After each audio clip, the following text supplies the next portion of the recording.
नागरिकता मामले में बढ़ी राहुल गांधी की मुश्किलें।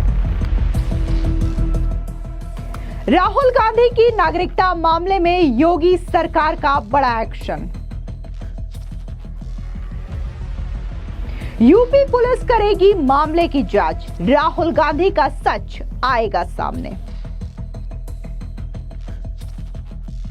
इस वक्त की बड़ी खबर सामने आ रही है राहुल गांधी की ब्रिटिश नागरिकता मामले से जुड़ी हुई। दरअसल आपको बता दें कि उत्तर प्रदेश की योगी सरकार जो है इस पूरे मामले की जांच करने जा रही है, जहां पर उत्तर प्रदेश की पुलिस ने बकायदा राहुल गांधी की जो ब्रिटिश नागरिकता से संबंधित डॉक्यूमेंट्स है वो शिकायतकर्ता विघ्नेश शिशिर से मांगा है। आपको बता दें कि जिस तरीके से विघ्नेश ने यह शिकायत दर्ज करवाई थी, उसके बाद से यह पूरा का पूरा मामला तूल पकड़ा। उसके बाद एक आरटीआई की रिपोर्ट भी सामने आई थी, जहां पर यह स्पष्ट तौर से दावा किया गया था कि यूके गवर्नमेंट ने अपनी तमाम डॉक्यूमेंट जो कि राहुल गांधी की नागरिकता से संबंधित है वो ऑलरेडी सरकार को मुहैया कराई जा चुकी है। इंडिया की जो सरकार है उसे ये डॉक्यूमेंट्स दे दिया गया है, लेकिन इसके बावजूद अभी तक इस पूरे मामले को लेकर के जो फैसला है वो निर्णय नहीं आया है। ऐसे में अब एक बार फिर से ये नया जो मामला है वो सामने आ रहा है, जहां पर योगी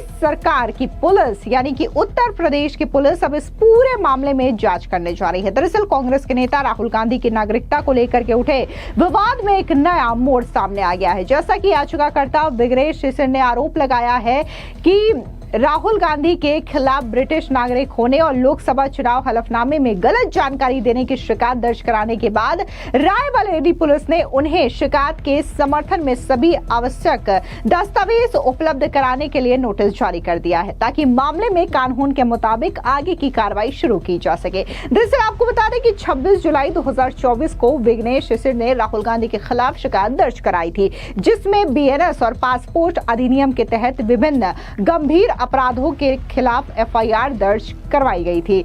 विघ्नेश शिशिर ने गृह मंत्रालय, भारत सरकार से राहुल गांधी की यूनाइटेड किंगडम यानी कि ब्रिटिश पासपोर्ट की एक कॉपी तथा भारत सरकार और यूनाइटेड किंगडम सरकार के बीच हुए पत्राचार के सभी डिटेल्स मांगते हुए एक आरटीआई आवेदन दायर किया था, जो इलाहाबाद हाईकोर्ट की लखनऊ बेंच द्वारा जनहित याचिका में दिए गए आदेशों के आधार पर भारत सरकार द्वारा किया गया था। आपको बता दें कि विघ्नेश शिशिर से यह पता चलता है कि उन्हें आरटीआई अधिनियम 2005 के तहत आधिकारिक जवाब प्राप्त हो गया है, जिसकी विषय वस्तु का खुलासा करने से उन्होंने इनकार कर दिया और कहा कि वो इसे इलाहाबाद हाईकोर्ट में पुनर्विचार याचिका की सुनवाई के दौरान पेश करेंगे, जिस पर जल्द ही सुनवाई होने वाली है। आपको बता दें कि कांग्रेस के नेता राहुल गांधी की कथित ब्रिटिश नागरिकता को लेकर के लंबे समय से चल रहा विवाद हाल ही में एक बार फिर से तूल पकड़ लिया, जब इलाहाबाद हाईकोर्ट यानी कि लखनऊ बेंच ने याचिकाकर्ता विघ्नेश शिशिर द्वारा नए साक्ष्य प्रस्तुत करने के बाद मामले को फिर से खोल दिया है।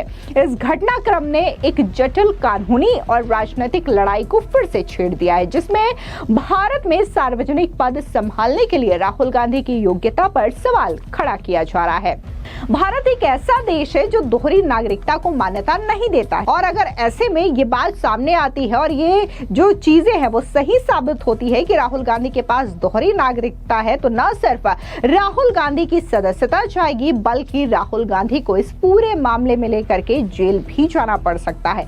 ये मामला जिसमें हाईकोर्ट द्वारा पहले ही निपटारा किए जाने सहित कई उतार चढ़ाव देखे गए थे, याचिकाकर्ता द्वारा नए डॉक्यूमेंट्स वीडियो के सामने आने के बाद फिर से सुर्खियों में आ गया है।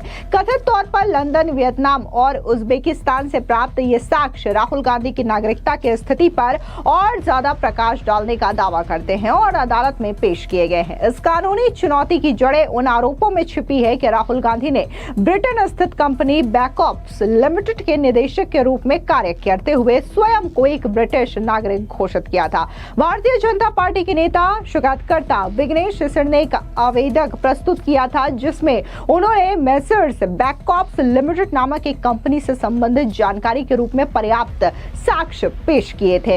ये कंपनी यूनाइटेड किंगडम ने रजिस्टर्ड है और इसकी जो कंपनी की डिटेल्स है वो भी सामने आई है, जैसा कि आप डॉक्यूमेंट्स में देख सकते हो। और बाकायदा ये जो शिकायत है वो शिशिर के मुताबिक उक्त कंपनी में राहुल गांधी ने निदेशक और कंपनी सचिव के रूप में खुद को यूके कंपनी हाउस में सेवा करने की घोषणा की थी। यानी कि इन तमाम डॉक्यूमेंट्स को लेकर के कहा जा रहा है कि इसमें बकायदा ये साबित होता है कि राहुल गांधी खुद को यूके के सिटीजन बता रहे हैं और इन्हीं आधार पर न सिर्फ शिशिर विघ्नेश ने ये शिकायत दर्ज करवाई थी और इस पूरे मामले की जांच हो रही है, बल्कि वहीं दूसरी ओर अगर हम बात बीजेपी के नेता सुब्रमण्यम स्वामी की करें तो उन्होंने भी बकायदा इस मामले को लेकर के शिकायत दर्ज करवाई है, जो matter already Delhi high court में चल रहा है। यानी कि राहुल गांधी की नागरिकता मामले को लेकर के दो जगह सुनवाई हो रही है और बकायदा जो साक्ष्य है, जो सबूत है, जो डिटेल्स है, वो गृह मंत्रालय की ओर से मांगे जा रहे हैं कि क्या वाकई में राहुल गांधी के पास दोहरी नागरिकता है या नहीं है। वहीं जिस तरीके से राहुल गांधी की नागरिकता को लेकर के लगातार सवाल खड़े हो रहे हैं और अब तो उनके नेता प्रतिपक्ष रहने को लेकर के भी सवाल उठाए जा रहे हैं, तो इस बीच राहुल गांधी जो है वो प्रधानमंत्री नरेंद्र मोदी पर ही उल्टा आरोप लगाते हैं वोट चोरी का और कहते हैं कि प्रधानमंत्री मोदी वोट चोरी करके आज देश के प्रधानमंत्री बने हुए हैं। और इसी को लेकर के राहुल गांधी बिहार में वोट अधिकार यात्रा कर रहे हैं, जिसको लेकर के बीजेपी के नेता सैयद शाहनवाज हुसैन ने जोरदार हमला बोला। क्या कुछ उन्होंने कहा, सुनिए। ये राहुल गांधी यात्रा कर रहे हैं एसआईआर के खिलाफ, वोट अधिकार यात्रा कह रहे हैं, लेकिन इनकी ये यात्रा वोट बैंक की यात्रा है। इसमें वोट बैंक की पॉलिटिक्स कर रहे हैं। इस यात्रा में जाकर मुंगेर की खानकाह में मौलाना रहमानी से मुलाकात की और वोट की लालच दिखाई। ये वोट बैंक की पॉलिटिक्स चलेगी नहीं। पूरा बिहार जानता है कि बिहार में एनडीए के नेतृत्व में एक अच्छी सरकार है, जिसमें नीतीश कुमार के नेतृत्व में अच्छा काम हुआ है। लेकिन राहुल गांधी इस यात्रा में खासकर मुस्लिम वोट की लालच में खानकाह में जा रहे हैं, मौलाना से मिल रहे हैं। उनके मिलने से कोई फर्क पड़ने वाला नहीं है। उनकी ये यात्रा पूरी तरह फ्लॉप हो गई है, इसलिए चर्चा में रहने के लिए दर दर भटक रहे हैं और जाकर वोट बैंक की पॉलिटिक्स कर रहे हैं। नहीं, सुप्रीम कोर्ट ने निर्णय दिया है और ये सही है कि उनके निर्णय में जो लोगों के बीच में मन में एक बात थी कि पहले के फैसले से बड़ी नाराजगी थी, वो कम होगी। फिलहाल इस पूरी खबर पर आपकी क्या राय है, कमेंट सेक्शन में जरूर बताएं। धन्यवाद।